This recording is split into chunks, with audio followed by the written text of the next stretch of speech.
جواہر رمضان، جواہر رمضان، جواہر رمضان، جواہر رمضان۔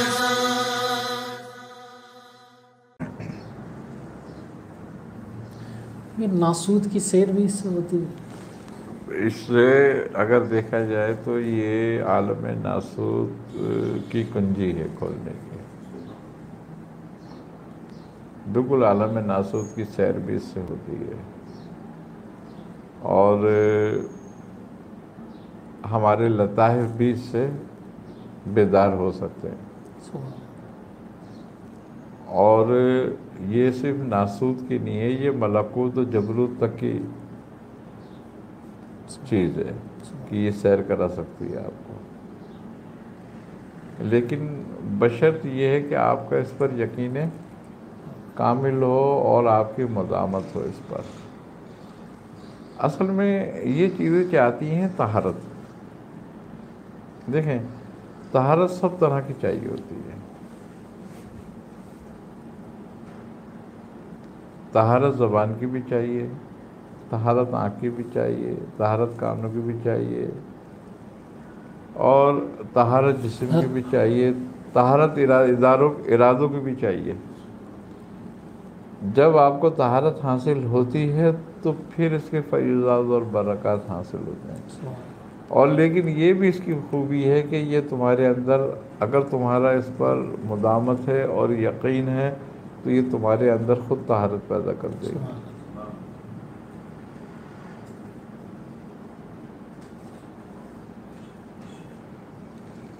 اور اس میں یہ بھی خوبی ہے کہ یہ ضروری نہیں ہے کہ آپ اس میں بیچلر رہ کے ہی اس پر ریاضت کر سکتے ہیں،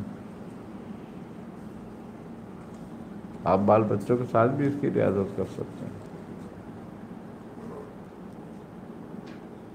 اس میں یہ بھی قید نہیں ہوتی، تو یہ بہت اچھی صورت ہے اس معاملے میں۔ اس کے بڑے واقعات بھی ہیں اور بہت ہی عمل کے بے شمار طریقے بھی ہیں، لیکن یہ ہے کہ وہ سارے طریقے جب آدمی آزماتا ہے کہ جب اس کے پاس وقت اور وہ شروع ہو جائے اس پہ اور اس کی مدامت کرے۔ میاں صاحب فرماتے تھے اس سے جنات کو تابع کر لو، اس سے حمزات کو تابع کر لو، اس سے جو چاہے کر لو، مگر آپ فرماتے تھے کہ ان سب چیزوں کی طرف جائے نہ آدمی، بلکہ اپنی زبان کو اور اپنے آپ کو اپنے نفس کو تابع کرنے کی کوشش کرے، تو پھر سب کچھ تابع ہو جاتا ہے، نہیں تو کچھ بھی تابع نہیں ہوتا، سب گمراہی ہوتی ہے۔ پھر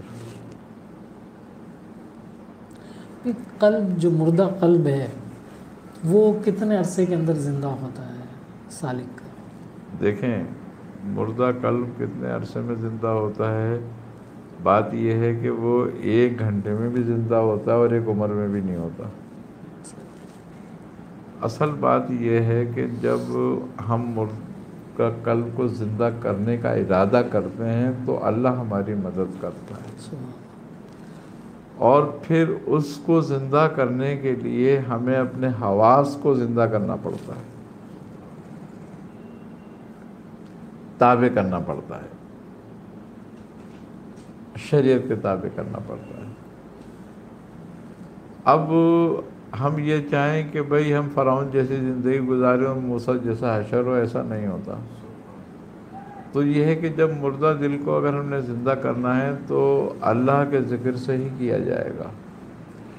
اور سورہ مزمل کے بارے میں یہ ہے کہ اس میں وَاذْكُرِ اسْمَ رَبَّكَ وَتَبَتَّلْ إِلَيْهِ تَبْتِيلًا کی جب آیت آتی ہے تو آپ فرماتے تھے میاں صاحب کہ اللہ کی ضرب لگاؤ، اس کا ذکر کرو 300 بار، جسے میں نے کل بھی بیان کیا تھا، یہ تو اسم ذات کا تھا وہ۔ تو آپ فرماتے ہیں کہ اگر اس سے قلب اور لطائف کو زندہ کرنا ہے تو سورہ مزمل پڑھتے ہوئے یہاں آن کے ٹھہر جاؤ اور پھر 300 ضرب اللہ کے لگاؤ اس پر، اور اس کے بعد پھر پڑھتے ہوئے آگے چلے جاؤ اس طریقے سے آپ فرماتے ہیں کہ 11 مرتبہ سے لے کے 77 مرتبہ تک سورہ مزمل پڑھی جائے گی، تو دل بھی بیدار ہو جائے گا، دل کی خواہشیں بھی کنٹرول آ جائیں گی، اور لطیفہ روح بھی بیدار ہوگا۔ بات یہ ہے کہ جب ایک جسم کا حصہ ہمارا جو لطیفہ قلب ہے، جب یہ بیدار ہو جاتا ہے تو پھر دوسرے حصوں کو خود ہی یہ نور دینا شروع کر دیتا ہے، سپلائی دینا شروع کر دیتا ہے، دوسرے بھی بیدار ہونے لگتے ہیں۔ پھر اب ظاہر سی بات ہے ہمارا دل بھی مردہ ہوا ہے، ہماری روح بھی مردہ ہوئی ہوئی ہے، ہمارا جسم۔ اچھا، خوبی کی بات یہ ہے کہ یہ سارے لطائف جب ہی زندہ ہوں گے۔ خوبی کی بات یہ ہے کہ جب تک آپ کا جسد پورا موجود ہے، آپ کا نفس موجود ہے۔ دیکھیں، ایک ایسی اس کی بات ہے کہ ہمارا جسم جو ہے یہ ہماری روح کا کور ہے۔ اب اس آپ کے لیپ ٹاپ میں جو بھی کچھ اسکرین میں ہے، یہ اسکرین اس کا جسم ہے۔ اسکرین میں جو کچھ ظاہر ہو رہا ہے یہ اندر روح سے ظاہر ہو رہا ہے اس کی، ورنہ اسکرین خود کچھ بھی نہیں ہے۔ اب اس کا فنکشن اس کے اندر ہے سارا۔ اب کرنٹ اس کی روح ہے۔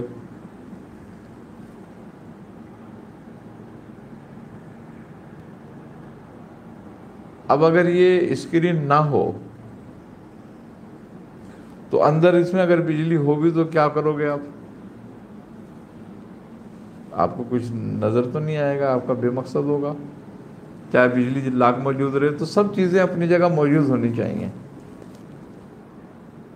اسی لیے ہی اپنی زندگی میں آپ کو ریاضت کر کے اسی حالت میں اسی جسم کے ساتھ جو ہے نا وہ منازلیں طے کرنی ہیں، ناسوتی بھی، ملکوتی بھی، جبروتی بھی، تو آپ شاہد ہو جائیں گے اس پر۔ اور مرنے کے بعد تو سبھی چلے جاتے ہیں وہاں پہ، لیکن وہ شاہد تھوڑی ہوں گے۔ شاہد ابھی اس حالت میں ہوں گے آپ، اور یہی حالت جو ہے شہادت کی ولایت ہے، اور یہی حال میں ولایت حاصل ہونا، اللہ کا قرب حاصل ہونا ہے۔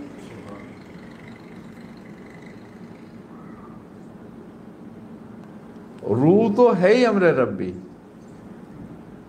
وہ تو ہے اس کی طرف سے، لیکن جو تمہیں یہ جسم دیا گیا ہے یہ افعال کے لیے دیا گیا ہے، یہ صفات افعالی ہے۔ جب صفت افعالی کو تم اس کے تحت کر لیتے ہو نا، صفاتی کے،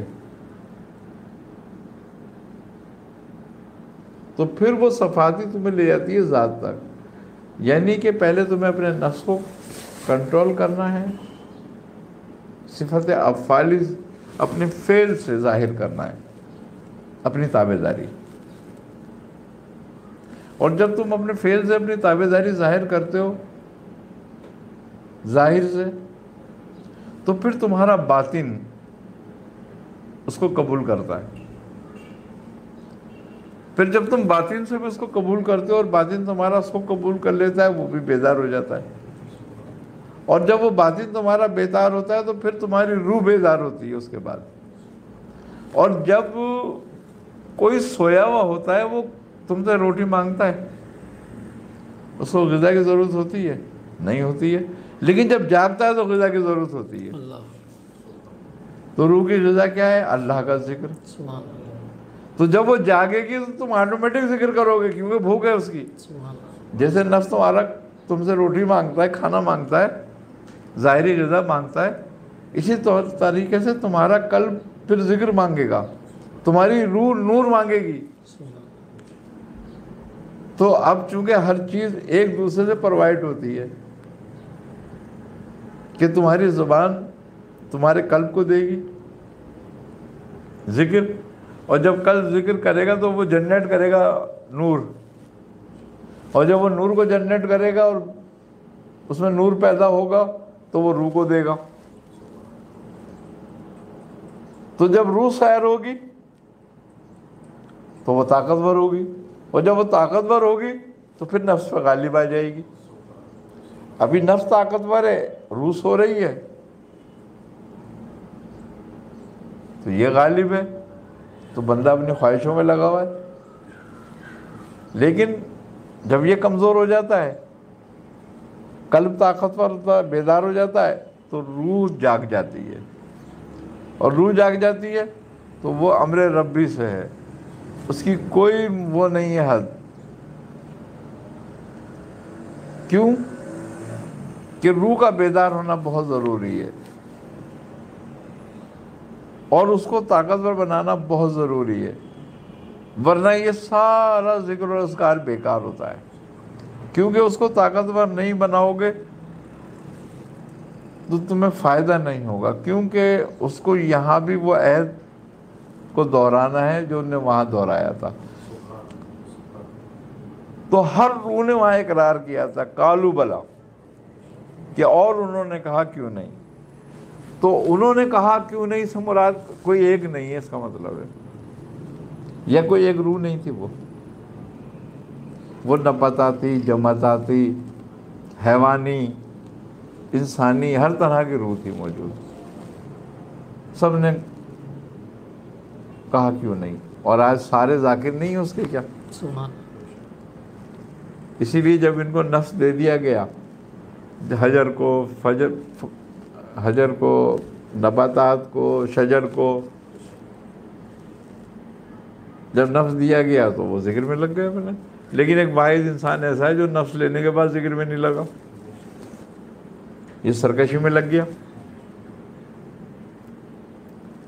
تو اس کو سرکشی کو توڑنا ہی اصل ہے۔ اور سورہ مزمل شریف میں ہے نا کہ اور بے شک رات کا اٹھنا نفس امارہ کو خوب پامال کرتا ہے۔ اس میں پورا تصور بھی ہے۔ اب ان لک فی النہار صبحا طویلا کے سے اگر شرعی اس کی وہ ہے تفسیر، تو تفسیر شرعی ہے کہ اور دن میں تو تمہیں بہت کام ہوتے ہیں، لیکن صوفیہ کہتے ہیں کہ صبح سے مراد ایک سیر ہے، طویلہ یعنی کہ لمبی سیر ہے۔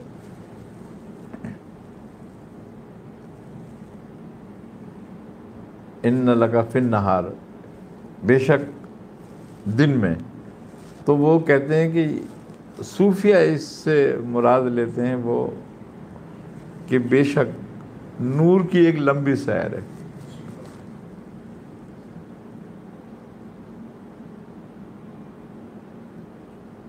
تو مقصد یہ ہے کہ اس میں سیر بھی ہے، اس میں سب کچھ ہے، بشرط یہ کہ جو کوئی اس کے اسرار اور راز سے واقف ہو جائے۔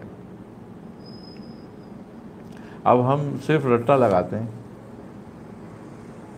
کیوں؟ اسی میں کہا ہے نا کہ وَرَتَّلِ الْقُرْآنَ تَرْتِیلًا، ٹھہر کر پڑھو۔ اور ذکر کا بھی طریقہ بتا دیا کہ نصفہ امن کا سن، کہ آدھی رات یا اس سے کچھ کم رات، منہ قلیلا، کہ تم آدھی رات ذکر کرو یا اس سے کچھ کم رات کرو۔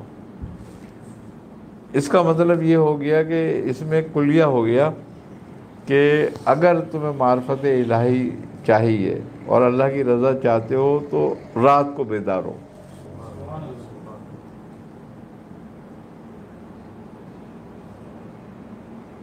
تو یہ ذکر کا طریقہ بھی سمجھا دیا، اور کیسے کرنا ہے کہ وہ تبتل علیہ تبتیلا، سب سے کٹ جا، تو وہی وقت ہوتا ہے سب سے کٹنے کا۔ تو اگر اس پہ تھوڑا سا غور بھی کیا جائے تو یہی صورت جو ہے ذکر کے طریقے بھی سمجھا دیتی ہے کہ ہم نے کس ٹائم پر ذکر کرنا ہے، کون سا ذکر ہمارے لیے مفید ثابت ہوگا، کہ تو اپنے رب کا ذکر ایسے کر کے سب سے الگ ہو جا۔ اچھا، پھر توکل و بھروسہ بھی بتاتی ہے کہ کہ اللہ تعالیٰ قرآن میں کہہ رہا ہے رب المشرق والمغرب لا الہ الا هو فاتخذوا وکیلا، کہ وہی مغرب اور مشرق کا مالک ہے، اس کے سوا کوئی معبود نہیں، تو تم اس کو اپنا کارساز کیوں نہیں بنا لیتے؟ تو اس کا مطلب یہ ہے کہ تم دوسروں پر ڈیپینڈنٹ ہو، دوسروں پہ بھروسہ کر رہے ہو، تم اس کو بھول بیٹھے ہو جو مغرب اور مشرق کا مالک ہے، جو بلا سبب کے مغرب و مشرق کو پالنے والا ہے، اور اس کے صبح کوئی عبادت کے لائق نہیں، یعنی کہ کوئی بھی پیروی کے لائق نہیں ہے، کوئی اطاعت کے لائق نہیں ہے،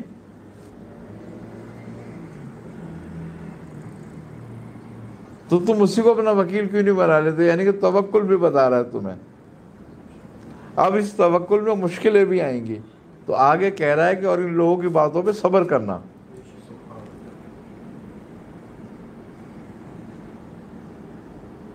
کہ یہ لوگ باتیں بنائیں گے مگر تم صبر کرنا۔ ظاہر سی بات ہے، آدمی جب ذکر اذکار کرتا ہے، اللہ پہ بھروسہ کرتا ہے، اور وہ حلال کی طرف آتا ہے، تو سب اس کو باتیں بناتے بے وقوفی سمجھتے ہیں، لان تان کرتے ہی ہیں۔ اب ادھر وہ اپنے محبوب کے لیے بیان کر رہا ہے، لیکن اگر دیکھا جائے تو یہ کلیہ ہے، اس کا ذکر بغیر کسی مقصد اور لالچ کے محبت سے کرنا، یہی سلوک ہے۔ تو اس میں یہ ساری باتیں ہیں، باقی اس کے فوائد کے خواص تو ایک اضافی ہیں۔ جواہر رمضان، جواہر رمضان، جواہر رمضان،